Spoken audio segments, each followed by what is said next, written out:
This is Fit as a Fiddle Plus, and tonight we're talking to Wendy McBride, and we're going to ask her a lot of those great questions that inquiring minds want to know. Rita is not with us this evening. She's getting a little bit of rest, and so so I'm manning the fort. So hi, Wendy. How are you? I'm good, Kathy. How are you? Good, good, Happy good. Monday. Yes. Yes, it's been a busy day today, but you know what? That's kind of how I like it. I create my own busyness when things get caught up because I kind of like being busy. So, That girl. Wendy, you and I met a while back through real estate. And so I am so excited when I learned more about you and that you had this entire yoga practice that just intrigued me so much. So tell us a little bit about your backstory. How did you actually get into the yoga practice? And we're not going to talk about real estate tonight per se, but how did you segue and include all of that together? How did that work for you? Okay, well, I've been in the health and fitness industry since 1988. So I've been at it for a while, and it really truly has become, or just is, a part of who I am, part of my identity in my life. And it's not so much about who can have the best biceps and flattest abs and all of that. It's about being happy. There's a mental component to fitness, exercise that supersedes any of the physical attributes. The physical attributes, that's the cherry on top. But what's most important is what's going on up here and how we process and how we live and what our health is like inside and out. I'm all about living your best life, having a positive attitude.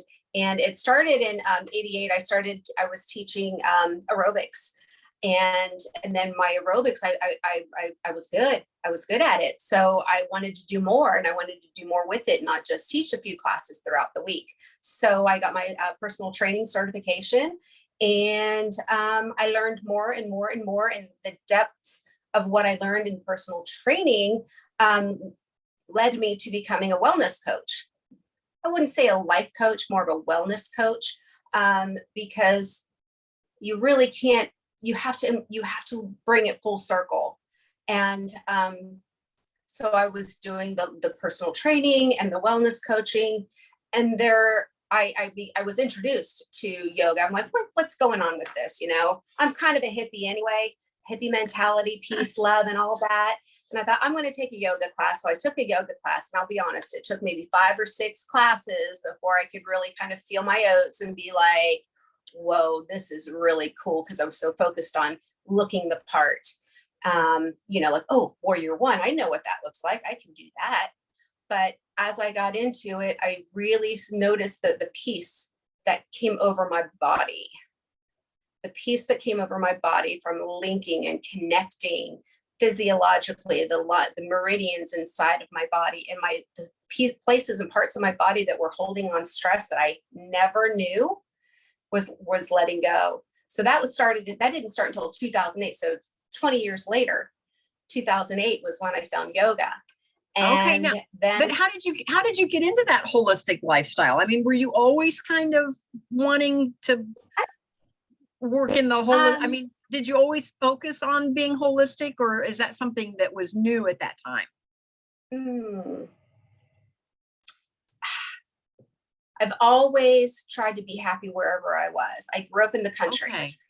I didn't have neighbors, had to find ways to entertain myself. And I worked out, exercise outside. I was outside all the time. So holistically, I just innately knew that there was more to life than doing push-ups and sit-ups, to have a strong body. That's one component. And I really believe that you start with one component, and then as it becomes truly integrated in your life and your thoughts, then you reach for more. So just like with my group fitness or my aerobics, I reached for more with personal training. And then when I learned more about the body and the mind, the neurological responses, then I was like, there's more. So then it was yoga. And then there's more, there's meditation, and there's more. And it's become full circle with all of the physical aspects that, paying attention to, being free from medication if possible, and only putting in what is good for you. And putting in what is good for you is not just in the form of food and medications, it's also in the form of your thoughts and your gratitude. And you have to keep inputting good things, and your soul loves it. So you've had several aha moments over the years, because yeah. you've learned, then you realize there's more. So Mhm. how do you go about searching out the more? That's interesting to me. That, I would say, that's where my faith comes in. Okay. My communion with God. I feel that we are here on this earth for a purpose, to love and to serve other people. And if we pay attention, it will come to us. And we have to calm ourselves down in order to receive. If we're busy, it's so easy to miss it. So I would say that, a big part of that was my faith, and paying attention and praying, and my prayerful life, and allowing God to kind of work through me. And I will say my aha moments have been faith driven. I got deeper with my yoga practice when my mother had cancer and she passed away from it. And I was very aware of our time together and the time that we didn't have together. When I found yoga, and my mother had been passed away for quite some time. When I found yoga, I had remembered that pain, and how it really would have been great to have a something that we could have done together, to share together. And yoga was safe. Yoga, and so I started a nonprofit organization called LivingTreeYoga, and that really drove my desire to learn more about yoga and continue to get my education. And I got probably the best training I ever had was Yoga for Cancer, Y4C yoga teacher training. And it teaches how yoga connects to the body and your immune system and digestive system and neurologically, and how we can really help to heal ourselves by making those mental connections while we have the physical connects going on. And so there's a lot of depth that came from, losing my mom and wanting to, do something together when she was having a good day. She suffered for 2.5 years, going through clinical trials and all of that. They gave her 3 months to live. And we got 2.5 years of, it was hard, but we wanted to celebrate the good days. And yoga would have been a wonderful way for us to share and time together and feel good and create memories. I know it sounds like it's a little off track, but as we continue, as your questions make me go deeper, that's where the depth and my passion for yoga really do lie, was because I assigned a purpose for it. And that was to help other people, because if it can help people going through cancer, it can help us going through a divorce or any kind of a loss or illness or stress. I know that the healing benefits that yoga brings is a remedy for anyone, even if it's just momentarily. Well, it's very clear that you have a passion, and I can really appreciate that. When you think about, doing something with your mom, and then you realize how many folks out there really could use your help, I can see very clearly how you made the segue over just learning about all of this for yourself, and then finally coming full circle, if you will, and now wanting to help others with the information that you've learned. What types of people do you actually work with on a regular basis? It's really very vast. I have people who are new to yoga. I have people who have been doing yoga for years. And again, there's another beautiful piece about the practice of yoga, is that it doesn't matter where you are. Some people can come in and we do a forward fold, and some people are, flop right over and they're touching the floor. And some people, their forward fold is this. And it's always very encouraged to meet your body where it is. And everyone is getting pretty much the same benefit out of it. but it's all catered. We get to cater it to our own physical self. And some, you know, there's all kinds of things, people that come in with different things going on in their body, whether it be vertigo, fibromyalgia, missing a limb, having a surgery on their foot and they can't flex their foot to do down dog, some of the basic exercises that we do.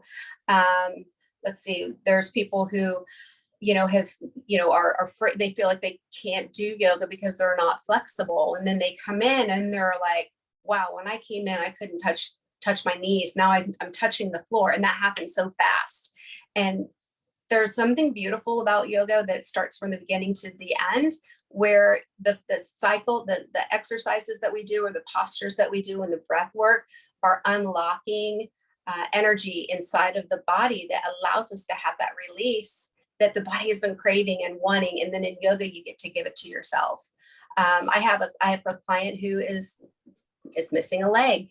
I have clients who can't put their arms up to over here, but we always find a way. There's a way. We just, and you know what? I might not always find the way for you, but I can be there with you and support you and say, raise your arms up over your head. Okay, today we're here. And this is where we start. And then, you know, maybe we never go higher than here, but it's okay. We can tap into that wherever we are. And it's not just about me, it's about a communication and a support and an encouragement to say, you know, you're here and you're here for a reason, and let's see where we go with this. So what happens when you have, let's just say some new clients that come in and you can tell that they're a little unsure and maybe they've not exercised for a really long time. How do you make them feel at ease that it's okay? Because again, your own story, you said when you first went to yoga, you were worried about making sure that you looked the part, you know, that you were doing all the right stuff. And a lot of people are like that. They're like, oh, everybody's here is going to know how to do this, but me, and I'm going to look, you know, I'm going to look awkward. And how do you help them get over that? Oh, that's a good question. I talk about how it feels. I don't talk about how it looks. Okay. I say, you're going to notice this in your big toe as you press into the mat. You're going to feel it travel up the inside of your leg. Your shoulders, our intention is for the shoulders to be pulled forward, but if they're to the side, that's okay. Meet your body where it is. So we talk about, my teaching style talks about how it feels, and not, you know, like move into the, you know, now we're doing this and now we're doing that. I've been into classes like that, and it's not comfortable because you're like, it's a connected process, and it starts in the feet. And I make sure that before we start into any kind of movements that we are comfortable. And sometimes I'll be teaching to a class and I could have, you know, 6 people in class, and I'll have one new person. They don't know that person's new. They don't know. So I'm teaching to the whole class, even though I might be tailoring it more toward another person. The rest of the class doesn't know, but I do know that the rest of the class is also benefiting from the breakdown of what we're doing and feeling, and they're able to just go a little bit deeper right where they're at. So I talk about the feelings, and I don't talk about what it looks like. Okay. I will, and I will, and you know, and I might I will come out of the practice and I'll give some assistance. If I see someone's shoulder, you know, like I say, okay, now bring your shoulders back, and they're like this. I'm like, okay, now drop the shoulders away from the ears. Let them just feel like they're sliding down the spine. And then they do that. And then they catch their aha moment. They're like, oh, I didn't know, because there's not any mirrors where I'm teaching. And they're like, oh, well, that feels good. So then once you get them feeling good, they're just thinking about feeling good. Okay. Show me more. What's next? And it's easy. It's easy. If they have major problems like back, knee, or other physical limitations, again, I can see where maybe they would be hesitant to even take a yoga class or even think that that's an option for them. Yeah. And what would you say to folks that are maybe listening to this replay that's thinking, oh, that's not for me. Yoga is not for me because I've had knee replacements or hip replacements, or I have arthritis, or I've had surgeries. What would you say to those folks? Well, first of all, I'm very empathetic to especially that population. And I offer solutions all along the way.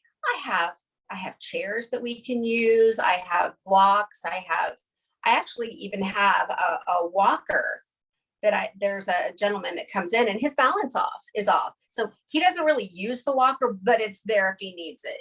And so I will supply them with whatever accommodations they need. There are definitely postures and poses like child's pose. If you've got bad knees, you can't sit back on your heels and have your knees bent. So I offer ways to mimic that. And your child's pose might be a forward fold, might be a soft bent knee forward fold. So we do find ways to make what we're doing or even rolling to one side. I've had a lot of experience and a lot of experience working with special population and my heart, like I've had, very overweight people with me who, have explained to me what it's like to be, 425 pounds and using humor as a way to get out of uncomfortable situations and or people who, are socially feel a little like I don't want to go because I don't like people. Honestly, that's a big one.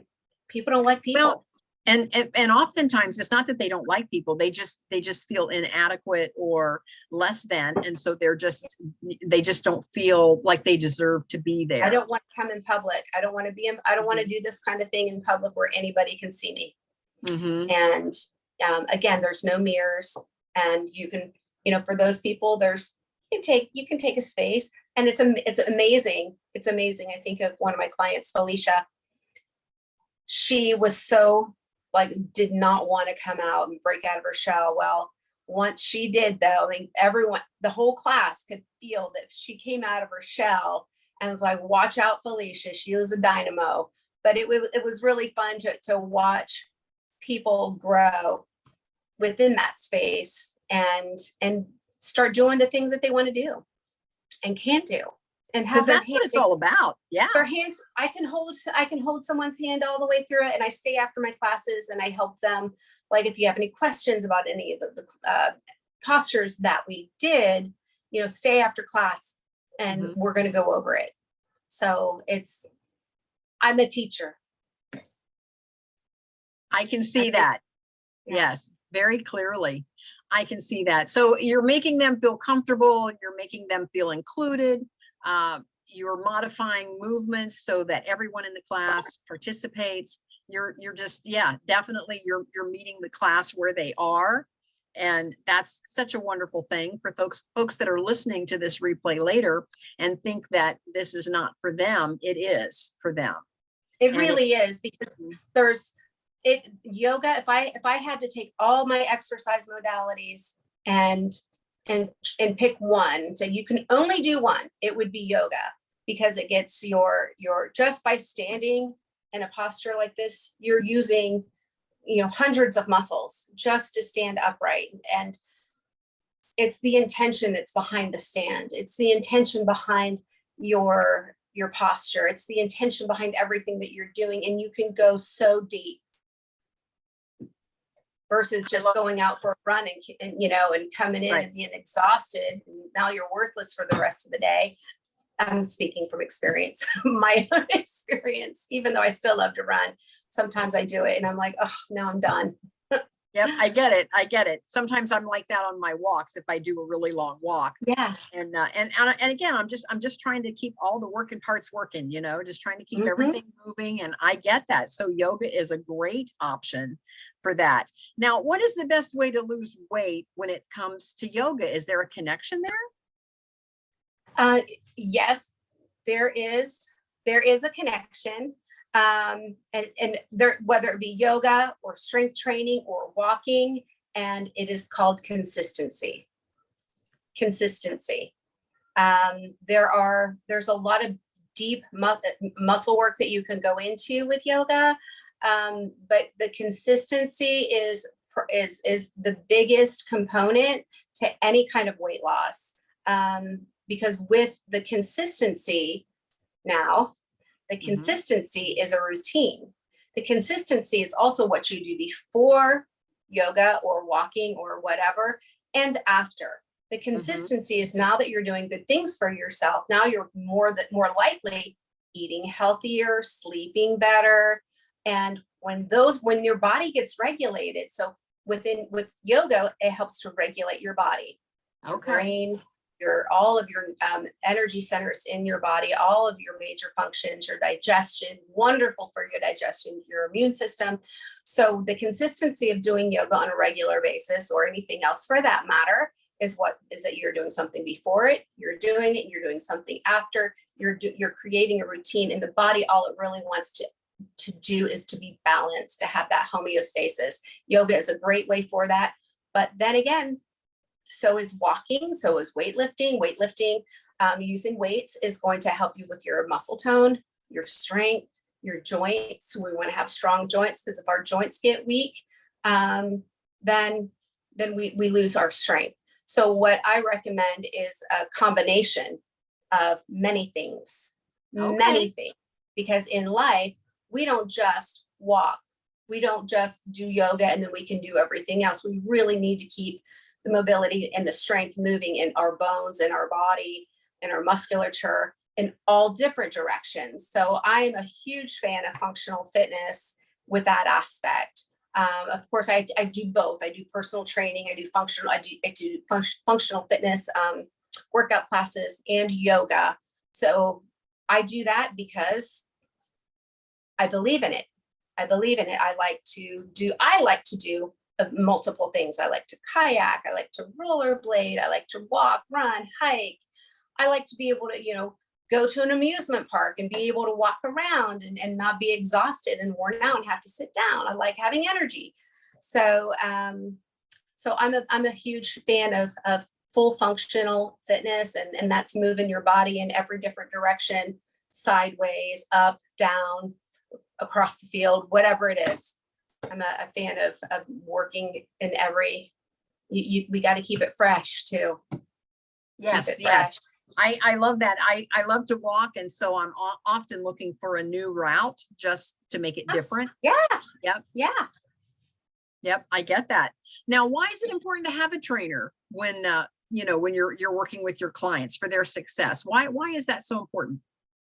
I would say the number one reason for that is to talk to someone who is knowledgeable, who's a professional, who can give you the guidance that is specific for what you need physically, but also someone to talk to that is different than a family member or a friend, that you can share things that you wouldn't want to share with, the people closest to you. There's confidentiality that goes along with what I do, but there's also deep sharing. And when you go deep like that and you share with someone, and not all my clients do, don't think that you have to, that's what a trainer does. But it helps you find you when you talk, and it's like therapy. It really is. Most of what I'm doing is like a therapy, and I'm not prescribing the answers. I'm listening and I'm hearing you, and I'm responding to you in a positive way. And you're taking what I'm saying, feedback back in a positive way, and you're growing. So there's the psychological aspect of it, but as important, there's the accountability. So we've got professional knowledge, the psychological aspect, and true accountability. Because if left to our own devices, and as a trainer, I'm telling you, I would like to have a trainer, because there are times when I just don't feel like doing it. I know, I get it. So if I had someone say, come on, let's go. You got an appointment. It's 9:30. It's time to be. She's showing up at my house, and because I usually go to people's houses, she'll say it's 9.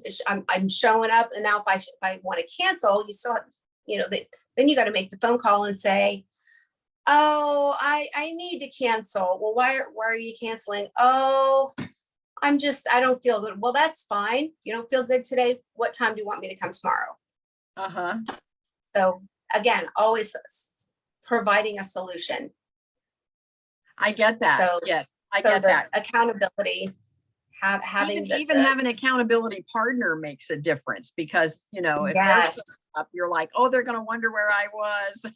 right, right. Where was I? Or like I have two sets of clients where there's two at a time, and if one person says, oh, I had bunko last night, I drank too much wine, if I cancel, then that's going to be bad for my partner.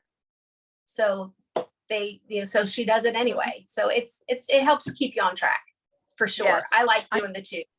yes, The I can duos. see. Yeah, I can see that as well. I can see where that would be very helpful.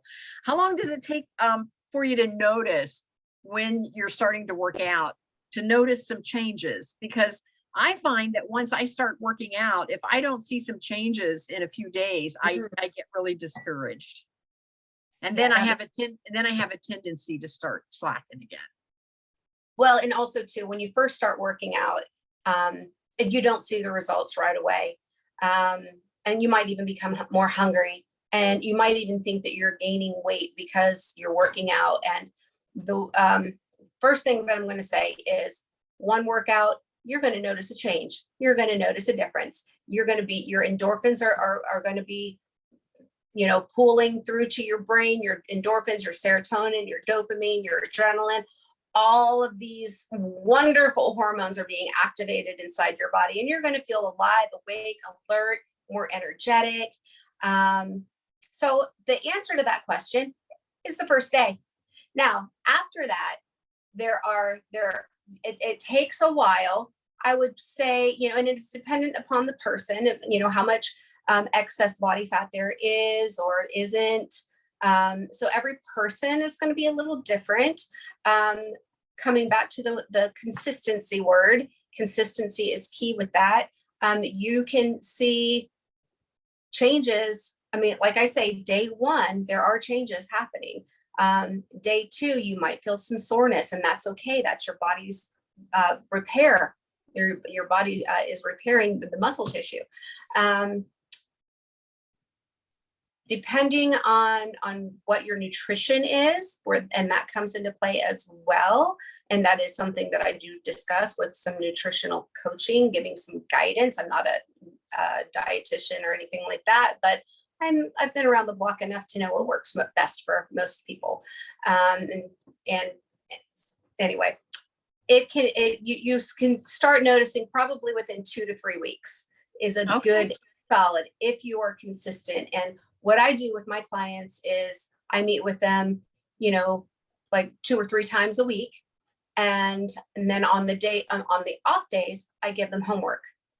And I'll tell them, okay, what are you doing? Tell me, again, I'm not going to they're not going to be in trouble if they didn't do anything. But again, it adds a layer of accountability, and that layer of I'm going to be impeccable with my word, and I'm going to do what I say I'm going to do. If I told Wendy I'm going to go walk out my front door, walk for 10 minutes in one direction, turn around and walk back.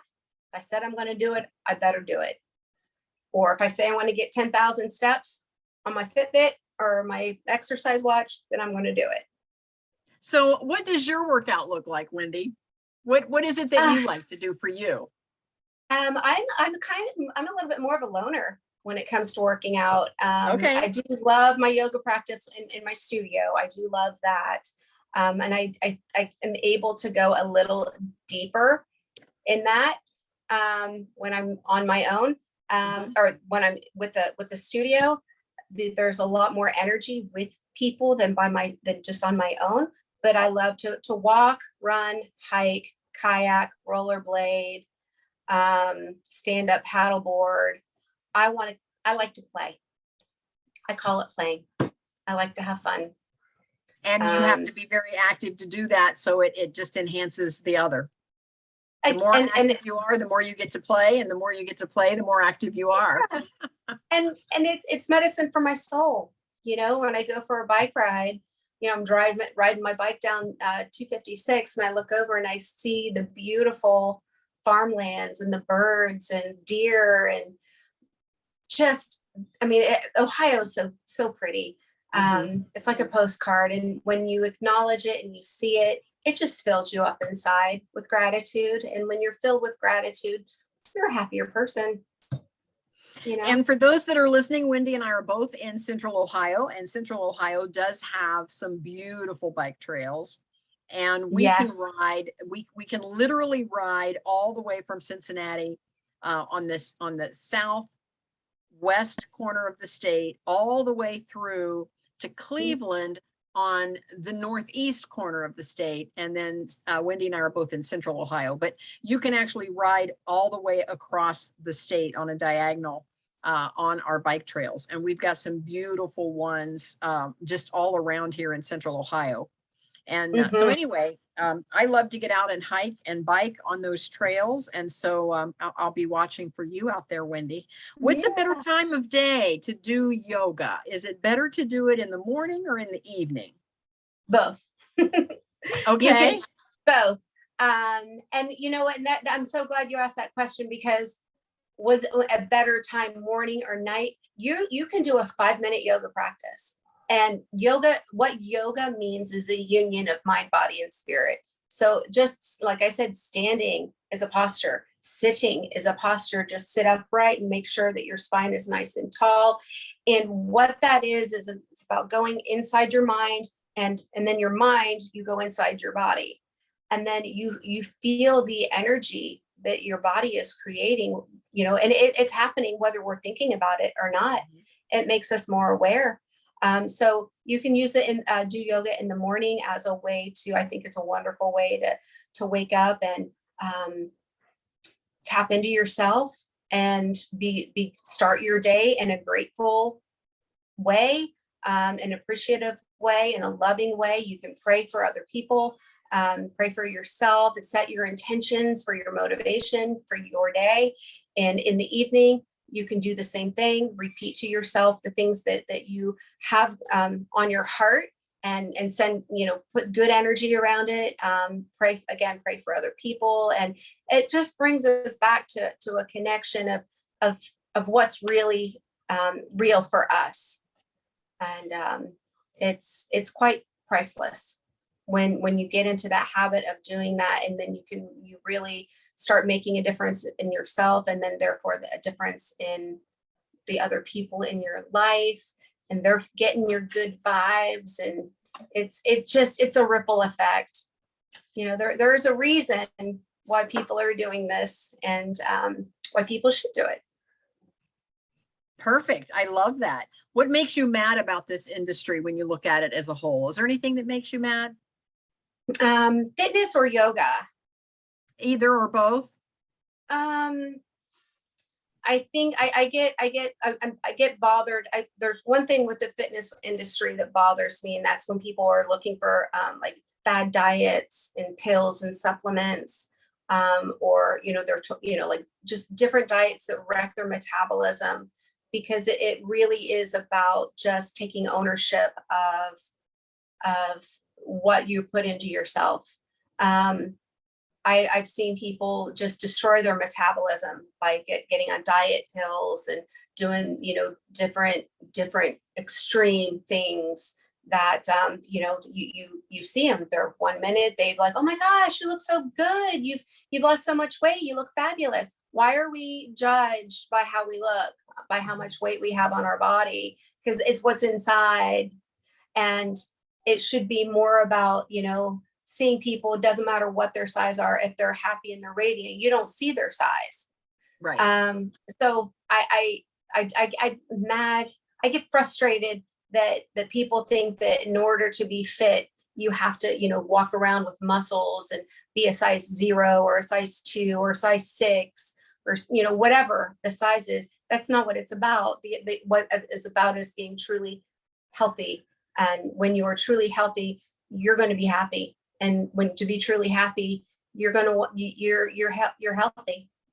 And you might have like, people I think about I just thought of my grandmother. She had some congestive heart failure later in life, but she was still happy because her mind, And, you know, we can lose our physicality. You know, we could lose a limb. One of my clients, he got smashed by a dump truck, and his whole right hip, pelvis, and his right leg gone. He's strong, he's healthy, he's, you know, he does things differently now, but we never know what's going to happen. So what really matters is what's going on up here. Ooh, the sun is setting different. Right. Yes, I saw So, that. So what breaks your heart about your industry? Anything that breaks your heart about your industry? when people think that they can't be a part of it for whatever reason. Is it because of money? Is it because of not knowing how to get started? When I know the benefit of what this industry, what this benefit is, how helpful it is for a person's life, it breaks my heart when people feel excluded, and what comes along with that. It's very inclusive. It's a very inclusive. So there's all these niche workouts, and it really, like I'm not, as a personal trainer, I don't do bodybuilding. I don't do powerlifting. I do mostly, what I do is functional fitness for movement, for a bit of mobility, agility, flexibility, rehab, recovery, whether it be like, I had a knee replacement, I've been walking with a limp. Well, we can work that out. Let's work it out. I don't claim to be, I'm not a, whoops. You're there. I don't claim to be a doctor or physical therapist or anything like that, but I can help. So what is your overarching problem? If you could sum it up, what is your overarching mission or problem that you're trying to solve? Reaching more people. Really, okay. Reaching more people and creating a bigger community of health and wellness, and health and happiness, I should say. Create what I would love to be able to do is just reach more people, and because I feel that in our today's society, we've become so divided, and we're not really divided. We're all the same. We just think differently, and that's a thought. We're just a thought away from being united and connected. And I think that health and fitness, health and happiness, health and wellness, that's where we should be. That's what we need to be focusing on, is being proactive and taking care of ourselves and the people around us. And so what are you doing in your practice to actually reach more people? I know you've got some things that are happening for you. And so what is it that you're currently working on, and how are you actually creating this for more folks? I have a studio that I opened in Reynoldsburg. So on East Main, 7509 East Main Street, I share a space with the dojo. And I have been I joined the Pickerington Chamber, Reynoldsburg Chamber, reaching out to the businesses and some of the communities, some of the apartment communities that, and just letting them know I'm here. If you want to come and do this, I'm sure there's a lot more that I could be doing. This is a wonderful way to convey a message. But it's hard to be a single person with the business and say, hey, look at me. Because I'm kind of, that's not who I am.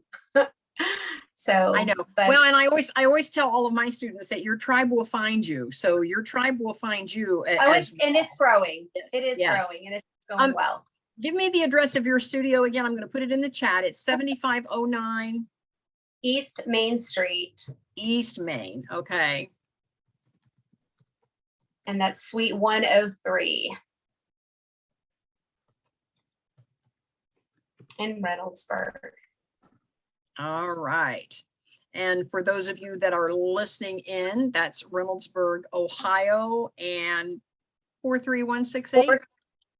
43068. 43068. I was close.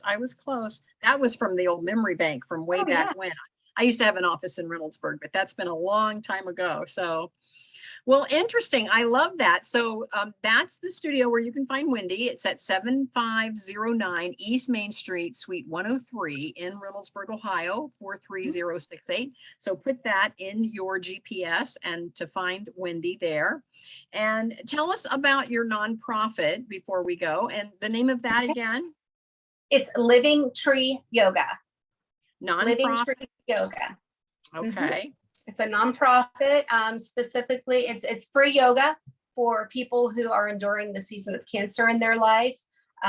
Knowing that it is a season for you and for the people in your life, to give you a place to come and practice some yoga. And it's simple, it's restorative yoga that we do that helps to activate your lymphatic system, your digestion, your circulatory system. Even if you've had, most of my clients have had, have cancer, and it's good for 3 months after you've been cleared. So you can come for free and bring a support person, because that's a very important part, is that as being, as I said, my mother passed away from cancer. I honestly, not to be selfish or sound weird, I think it's harder. A lot of times it's harder for the people who are watching their loved ones suffer, because it's harder to accept.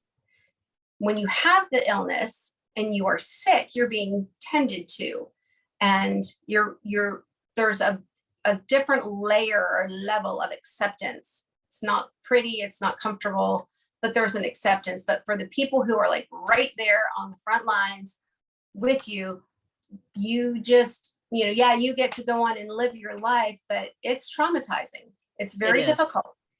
It's very difficult to watch someone you love drift away. And it makes me emotional thinking about it, as I know some people who, just within this week have lost a loved one quickly to cancer. And I feel them. I feel their pain, and I know where they are. I don't know where they are, but I know, have an idea. Yeah, you know what that feels like. Yes. It's a helpless feeling, and you just want it to stop. And so, then, how do you get funding for your nonprofit, the Living Tree Yoga? Donation. Okay. Do you have a site that folks can tap in if they wanted to donate to that project? LivingTreeYoga.com. Okay. And that has all the details on there about how to sign up for a class.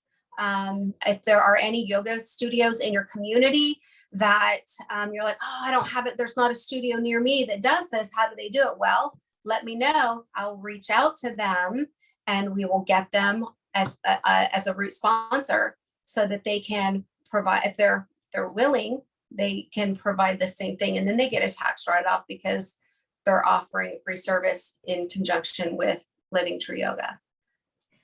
So it's a beautiful concept. I love everything. My mission is for it to go far and wide. I can see that. How can folks get in touch with you, Wendy? How can they connect with you? They can, my cell phone, call or text to 614-439-0176. My email address is getfit, GETFIT @WMTotalFitness.com. And my website, I think I spelled everything correctly. You sure did. You sure did. And my website is simply WMTotalFitness.com. www.WMTotalFitness.com. Yes. Okay, perfect. I think I got it all in there. Well, thank you so much for that. And I promise that when clients come to me, they will be treated very tenderly and carefully.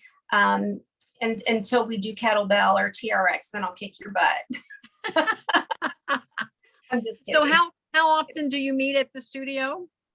Currently it's 3 times a week, Tuesdays and Thursdays. The strength class is at 6 o'clock on Tuesdays and Thursday evenings. And then yoga is Thursdays at 6:50. So that starts at 6:50. Goal is to be done by 7:50, so you can be home by 8 o'clock. And then Saturday mornings at 9 o'clock. Okay. That's Hopefully, and I'm open to add new classes. It just, with enough participation, then I can add more classes. and you also go to folks to their homes as well. Yes, I do. Yes, I do. I travel to homes. I bring equipment with me. I'll help you set up a gym in your own home, give you a couple of basic things to recommend that you have so that you can be doing them on your own when I'm not there, because I have to take my stuff with me. So yeah, that has been, people who have me come to their house tend to get the best results because I'm coming to them. It's so easy to stay consistent. All you got to do is wake up and there you are. So. And once you get them set up, their stuff is right there. Yeah. Yeah. And they get to learn what to do. And we go over things. Well, I can't do this because of my one shoulder is messed up. I get that a lot. So we do opening and stretching to tend to that space. I have a hypervolt. I can do like in-home massage with a hypervolt, which is percussion therapy. And I have a lot of different things that I bring with me: kettlebell, TRX, weights, bands.